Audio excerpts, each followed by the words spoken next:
Acho que tem coisas que andam juntas. Industrialização e urbanização são duas delas, né? Então, assim, eu diria que a evolução do espaço urbano e das cidades é uma coisa determinante para a história do design. É claro que não existia design constituído como essa disciplina que a gente conhece hoje no século XIX, mas tinham atividades que associavam, quer dizer, que estavam ligadas ao projeto de bens manufaturados. Na primeira geração, historicamente, eles não tinham formação nenhuma, eles não eram engenheiros, eles não eram designers, eles muito menos arquitetos. Tá? Os arquitetos chegaram tarde nessa história, né? Muito tarde.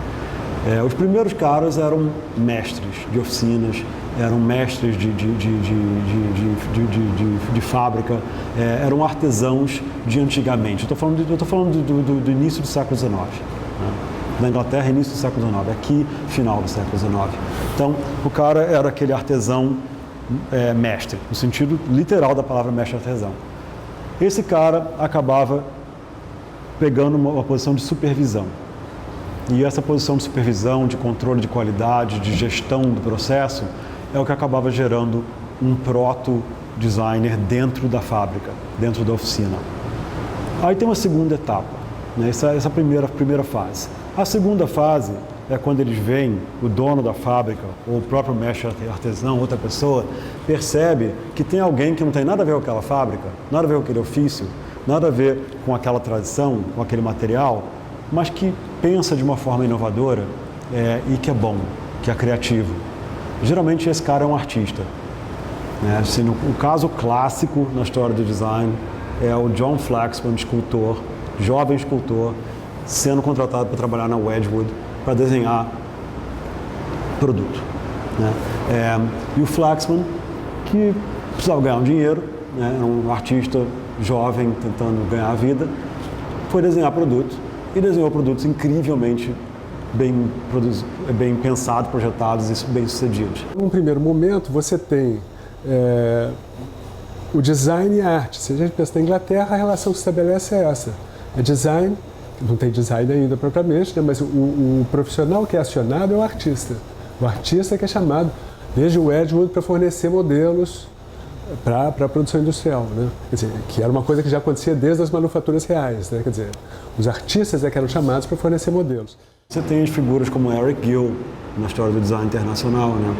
O Gill é um cara, assim, talvez um dos maiores nomes da tipografia em todos os tempos, mas o Gill não é um gráfico, ele não vende gráfica. Né? O Gill é um artista, o Gill é um artista incrivelmente artista. Né? Mas ele mudou a história da tipografia, a tipografia mudou a arte dele. E eu diria que o melhor trabalho que ele conseguiu realizar foi de artes gráficas. Então, assim, essa é a segunda etapa, quando entra o artista na jogada. Aí vem uma terceira etapa.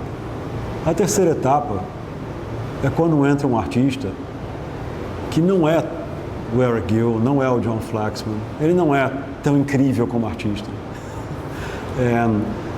Ele não consegue revolucionar o mundo daquela gente. Aquela gente olha para ele e fala: esse cara não entende o que a gente está fazendo aqui. Né? Ele está chegando com um monte de ideia, mas ele não sabe nem fazer o que a gente está fazendo.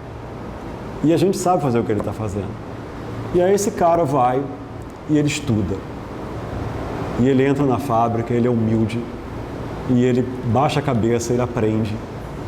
E ele troca com outras pessoas, e ele melhora o trabalho artístico dele, ele baixa a expectativa do trabalho artístico dele para adaptar ele a uma outra coisa, não mais o grande autor, não mais o gênio romântico, não mais eu, você, o grande criador, mas nós vamos criar juntos. E aí essa figura é William Morris, essa figura é um designer. Na indústria gráfica isso é muito claro, né? Assim, é o artista ilustrador, que não é um gráfico, né? E que é trazido para dentro da revista, ou do jornal, ou do livro, para ilustrar. O estilo vitoriano, ele está muito associado à ideia de aplicação de soluções visuais para bens que eram produzidos em massa e que, de alguma maneira, se procurava ocultar o fato de que esses produtos não estavam mais sendo fabricados manualmente ou dentro de uma guilda ou numa oficina. Então o que tem ali? Tu tem toda tem uma série de elementos visuais que são incorporados ao estilo vitoriano, né, que acabou se considerando como estilo vitoriano, que procuram fazer com que o produto tenha um aspecto menos maquinístico para aquelas pessoas que estão adquirindo aqueles produtos e que de alguma maneira se incorporem às casas que também têm ainda um estilo muito exagerado, rebuscado. De novo, a gente precisa contextualizar, a gente vai considerar rebuscado, exagerado dentro de um ponto de vista modernista, funcionalista, que vê essas coisas como um exagero, que vê essas coisas como ornamentos que não precisariam estar ali. A história do design, assim, aquilo que a gente entende como design que se faz hoje, ele não pode ser atirado lá para trás e considerar que o sujeito que pintou as cavernas de Lascaux é o primeiro design da história ou coisa do gênero. São objetivos, são intenções diferentes, são relações diferentes. A partir da Revolução Industrial, a gente começa a ter as condições para o surgimento do design. O design que a gente ensina, ele tem a ver com indústria. A Revolução Industrial tem a sua relevância, mas tem outros momentos importantes, né? Eu sempre tenho uma linha do tempo que eu coloco assim como início e fim, o renascimento da internet nas pontas, né? Depois tem um momento lá por volta de 1700, quando começa a ser pensada, não pensada, mas ansiada essa coisa que se chama Revolução Industrial, primeira Revolução Industrial, e que é um momento que, se você for olhar verticalmente, você tem na tipografia tem Bodoni, né, Didot, tem o que se chama modernismo, né, na tipografia, mas ao mesmo tempo você tem o barroco, você tem Bach, tem Beethoven, né, tem toda uma coisa importante que na verdade é uma ânsia de mudança. Do meu ponto de vista, pelo que eu gosto de estudar e ensinar, até ele começa realmente por volta de 1860, 1870. Eu acho que tem a ver exatamente com o que a gente poderia chamar de uma segunda revolução industrial, que se dá particularmente na Alemanha, nos Estados Unidos, na Itália, menos um pouco, e no Japão, com características um pouco diferentes. De todo modo, são 4 países, né, que hoje são países importantes na economia mundial e que até essa época eles eram países até, eu diria, não menores, mas eram países ainda certamente num plano abaixo do que eram os grandes impérios da época, né? A Inglaterra, a França, o Império Austro-Húngaro, e eram países que precisavam se afirmar do ponto de vista político e do ponto de vista também econômico.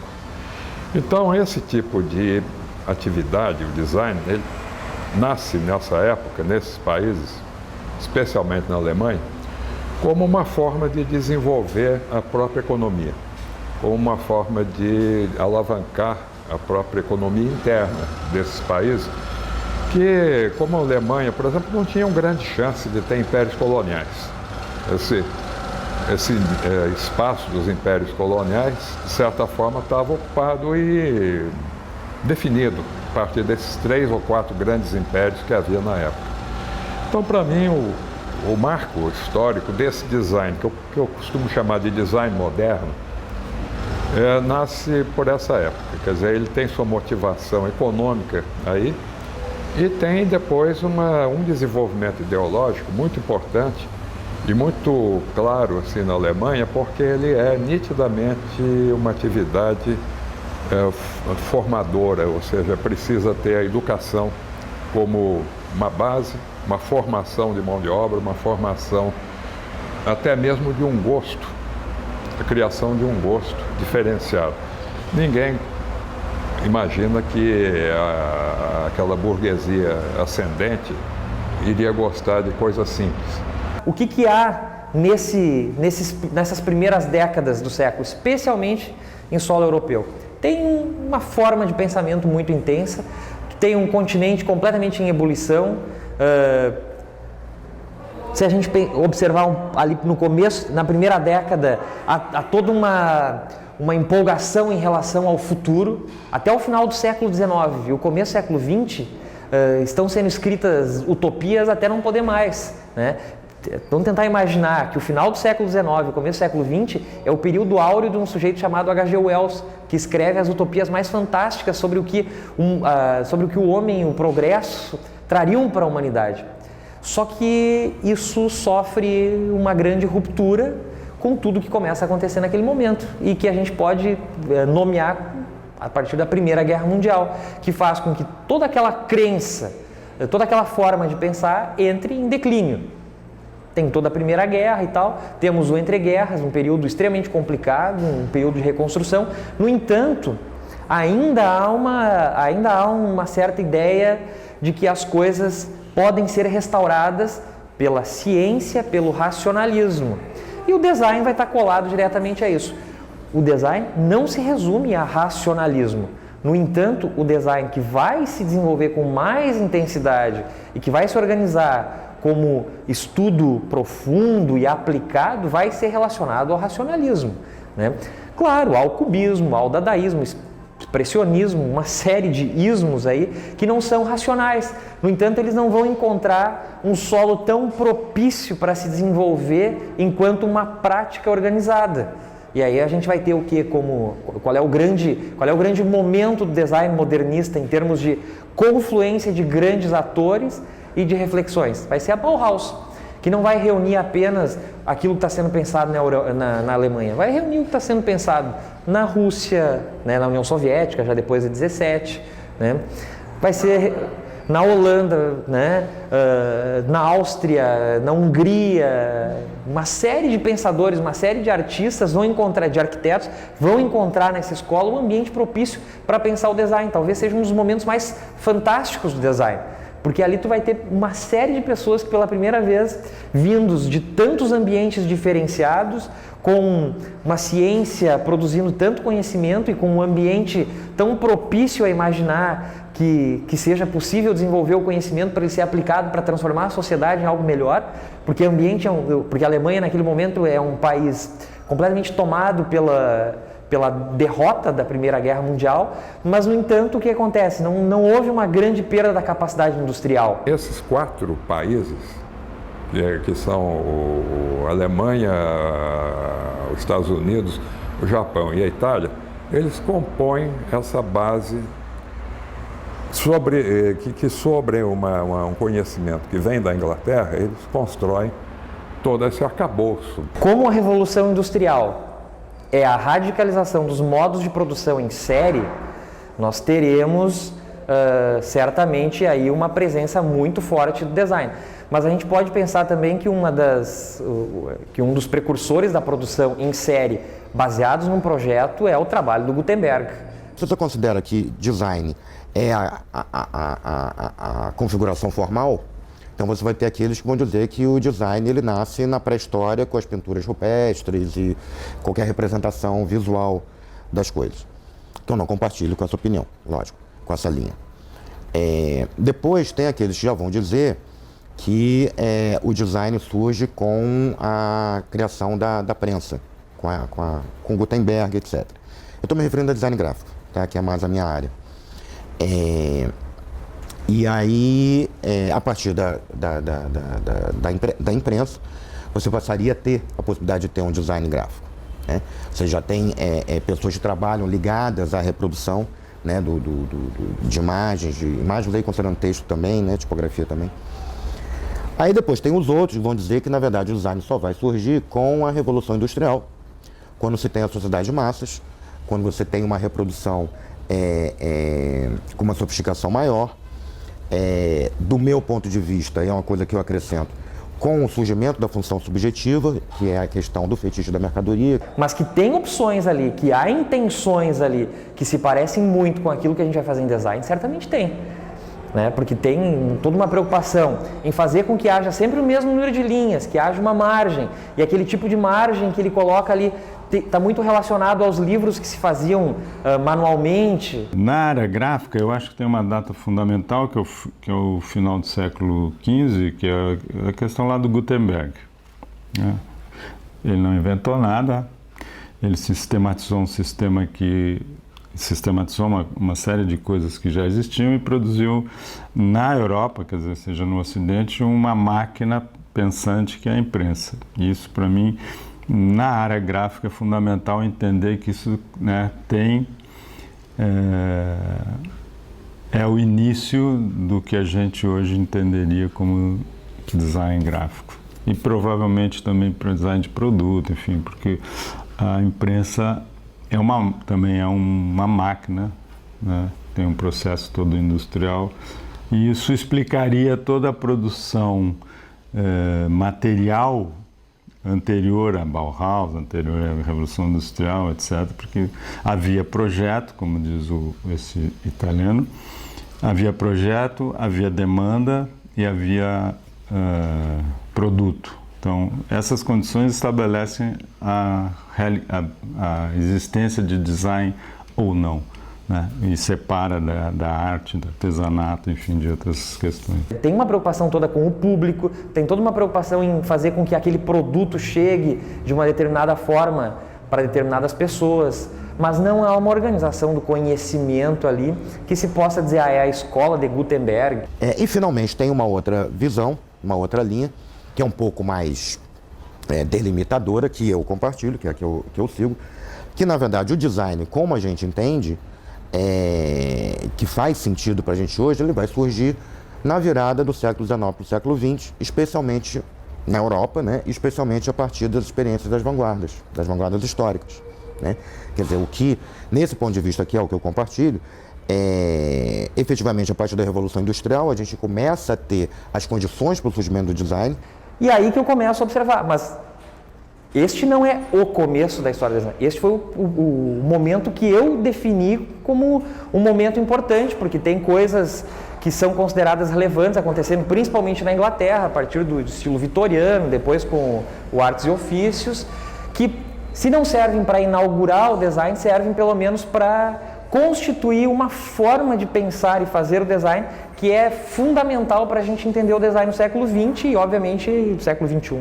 Uma referência na Inglaterra, inegavelmente é lá que existe a origem dessas ideias. Eu acho que William Morris é o fundamento, não tenho dúvida a respeito, como ideia, como ideologia, como pressuposto, como proposta inicial. Para mim é lá que as coisas se iniciam. Você tem movimentos importantíssimos na Inglaterra como reação a um industrialismo arbitrário, a qualquer custo, qualquer preço, do qual Morris faz parte, inclusive, mas existem outras coisas. Você tem os movimentos de cidades e jardins, é lá que tem origem. Essa forma como o Artes e Ofícios pensa o design, ela é fundamental porque ela vai pegar aquilo que vem sendo feito, vai tornar essas peças muito mais bem elaboradas naquilo que se entende como acabamento, um cuidado nos detalhes. No entanto, não vai conseguir transformar aquelas peças em elementos populares, porque são peças caras. Não é qualquer um que tem condições de adquirir um abajur feito pela guilda do seu Morris lá, ou qualquer um desses aí. E aí, ele não era um marceneiro, mas ele foi aprender o que era uma marcenaria. E daí ele começou a fazer umas coisas incríveis. Então, ele largou de ser pintor, ele não virou marceneiro, ele virou William Morris. E isso é extraordinário. Eu acho que esse é um momento na história do design na Inglaterra, é um momento de ruptura. Não só o Morris é o mais conhecido da gente, mas lá tem outros. Tem o Godfrey Sykes, tem o Christopher Dresser, tem toda uma geração nos anos 1860, 70, 80, né, que foi a primeira geração de designers industriais na Inglaterra. E esses caras, sabe, Walter Crane, são os caras que fizeram um trabalho absolutamente que mudou o mundo. Eu diria que, guardadas as devidas proporções, o processo se repete aqui no Brasil. Primeiro, o artesão anônimo. Segundo, o freelancer que se mete, né, que é trazido para dentro do processo. E, em terceiro lugar, começa a surgir essa coisa híbrida, que é o designer. Muthesius, que era o grande articulador do Deutsche Werkbund, ele fez viagens de estudo à Inglaterra, depois foi ao Japão. É uma coisa interessante também, as pessoas sempre estão com a cabeça só no Ocidente. O Mutésius foi ao Japão olhar exatamente o que acontecia num país que era semelhante nessa questão política à própria Alemanha. Então, para mim, passa por esse eixo. Quer dizer, você tem uma determinada época em que existe uma transferência muito clara de uma ideia da Inglaterra para a Alemanha e uma adequação dessa ideia a uma realidade alemã, que é feita por diversos projetos até se transformar nesse grande projeto que é o Deutsche Werkbund, né? Que é chefiado pelo Mutésius, que é patrocinado pelo próprio governo alemão, que é um movimento de transformação na parte de educação. Eu acho que isso é uma coisa importante, quer dizer, a educação, para mim, é fundamental dentro desse conceito de design moderno. Eu acho que poucas atividades tiveram um comprometimento tão grande com o seu próprio ensino como o design. Essa articulação da arte com a indústria, coisa que já vinha da Inglaterra, Mutésius e outros, né? Levaram, ele era Mutésius, já ouviram falar do Mutésius? Ele levou para a Alemanha, né? Ele era uma espécie de adido cultural, né? da Alemanha na Inglaterra, essa ideia, né? Então, talvez seja uma saída daquela retificação, a gente racionalizar um pouco mais, vamos ver como é que faz. Mas o começo da Bauhaus era absolutamente expressionista. Mas, aos poucos, ela foi tendo que se adequar, né, a uma lógica, né, a um pensamento que buscasse a verdade, a simplicidade e a adequação aos materiais e processos industriais. Então, isso não ocorreu somente na Alemanha, mas é uma dos fatos que eu acho que são importantes, é esse design moderno ser um resgate de um racionalismo num ambiente absolutamente louco e complexo. No caso do design, a história feita na Itália, por exemplo, dos italianos, eu acho ela mais rica, até porque o italiano ficou neutro nessa questão toda. Ele nem precisou ficar defendendo o ponto de vista alemão, nem o ponto de vista inglês, que seria a outra vertente do início do design moderno, que seria a Revolução Industrial mesmo, e a Era Vitoriana, William Morris e toda aquela tradição que a gente conhece, que é riquíssima também, né? Mas que tem essa diferença. Quer dizer, o que na Alemanha era feito com muito rigor, dado a escassez mesmo de recursos, na Inglaterra era feito com opulência, porque era o auge do Império Vitoriano. Como o Peter Behrens, por exemplo, é uma figura fundamental para entender o design, porque ele consegue trabalhar, o termo não é consegue, ele começa a trabalhar com o quê? Com construção de marca a partir do design, que é aquilo que até hoje a gente vem bebendo nisso até hoje. Ele não fez apenas uma marca, ele desenvolveu uma marca com uma tipografia, com uma paleta cromática, houve a preocupação com os produtos que traziam uma coisa muito nova naquele momento, que eram produtos que utilizavam energia elétrica. Não havia produtos com energia elétrica. Agora, a gente tem o hábito sempre de, quando se faz a história, de situar Peter Behrens como uma espécie de fundador, né? Uma referência, primeiro designer moderno, coisas desse tipo. São alguns lugares comuns que fazem parte da história e que é inevitável. De fato, o Behrens é o que o Granti, que é um marxista italiano, Antônio Granti, para mim, é uma referência sempre. Não que eu seja marxista, eu fui. Mas eu acho que exatamente ser marxista é pegar o que eles têm de melhor. E Granti, para mim, é o que eles têm de melhor. O Granti criou essa categoria que eu acho muito bem definida, que é o intelectual orgânico.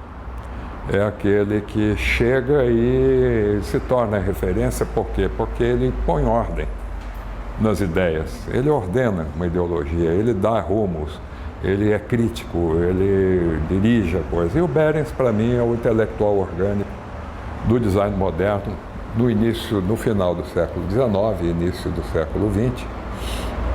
Tanto que ele não é um moderno, na sua origem, ele se torna moderno. Bom, o Peter Behrens se referenciou em Conrad Fiedler, na teoria da pura visualidade, e fica por isso mesmo. Bom, você descobriu o que é essa teoria da pura visualidade, quem foi Conrad Fiedler, e você traçar, por exemplo, que existe uma linha de pensamento que começa no neoclássico alemão, precede Fiedler, né? Começa com Schinkel na arquitetura e vem até o mundo de hoje, principalmente na história, porque isso é uma linha que de repente sai um pouco da prática e vai para a história e para a teoria. Eu acho que os fundamentos teóricos desse design moderno estariam nessa linha, né? Que perpassa até Worringer e vários outros que são quase que contemporâneos, né? Então, a teoria da pura visualidade, ela nada mais era do que uma construção teórica da arte que definia de vez a autonomia da linguagem artística em relação ao naturalismo. Dava autonomia à forma. Não havia mais a questão de você se referenciar numa natureza. E aí você tem, então, uma direção, não diria divergente, mas é uma outra direção em relação, por exemplo, ao que se fazia na própria Inglaterra. A divergência com William Morris é nítida aí, porque Morris é um cara que prega a natureza como o elemento que você deveria prestar atenção e deveria se dirigir, cuidado com a indústria, aquela coisa toda. Você, quando pega essa diretriz assim diferente, que passa lá pela Alemanha, ela declara nitidamente: a criação artística nada tem a ver com o naturalismo, nada tem a ver, portanto, com a própria natureza, é autônomo. Nesse momento, eu acho que você tem essa diferenciação e você tem um dos fundamentos assim, teóricos básicos desse design moderno, que é de natureza crítica.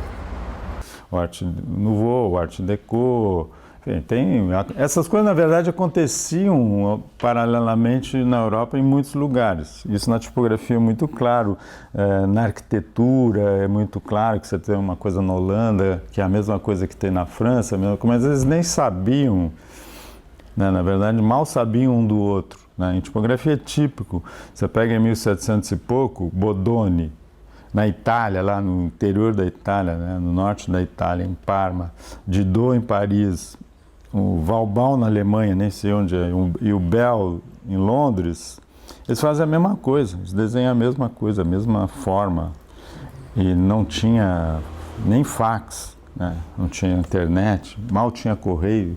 Tem todo um movimento do design que também a gente estuda muito pouco e que tem a ver com design conceitual e tem a ver com a forma como um país se notabilizou pelo design, que é o design polonês, que me parece uma das coisas mais fantásticas produzidas em termos de design, porque as leituras que eles fizeram, mesmo de filmes ainda na década de 70 e 80, de filmes blockbusters norte-americanos, os cartazes que eles desenvolveram são muitas vezes muito superiores ao próprio filme, mas porque havia uma tradição daquilo ali. Eles conseguiram segurar durante um bom tempo bons designers, não sei exatamente através de que forma eles seguraram esses designers, mas eles conseguiram manter durante a década de 50, 60 e 70 uma qualidade em termos de cartazes que possivelmente é muito complicado, é muito difícil achar alguma outra referência em termos globais do que os poloneses fizeram para o design.